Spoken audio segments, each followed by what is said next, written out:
J-7 avant l'entrée dans la nouvelle année chinoise. Débutant le 16 février prochain, elle sera placée sous le signe du chien. En statuettes ou encore en stickers, les vitrines des magasins de décoration du Chinatown de Port-Louis regorgent de porte-bonheur à l'effigie de l'ami de l'homme.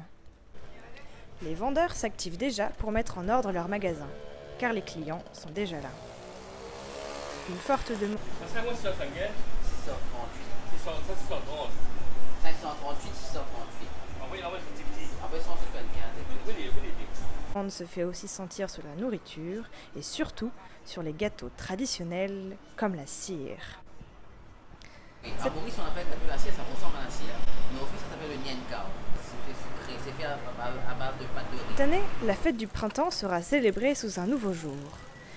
Car à l'occasion des 50 ans de l'indépendance, une grande parade aura lieu le 14 février. Défileront toutes sortes de structures suivant un trajet bien défini. Et ça va commencer du Champ de Mars pour venir au Chinatown. Ils vont faire des défilés sur la rue, ils vont passer par la municipalité pour arrêter en quelques moments pour faire des performances et puis à l'hôtel du gouvernement et par la suite ici, dans le Chinatown. Cette journée fériée se passe traditionnellement dans l'intimité familiale. Mais cette année, les curieux pourront observer la parade et s'initier encore plus à la culture chinoise.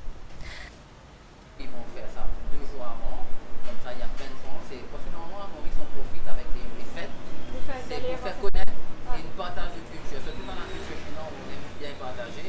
Alors du coup voilà, on organise des fêtes pour partager avec les autres cultures. Après un bon dîner et une bonne parade, la communauté prévoit aussi de prendre un repos bien mérité.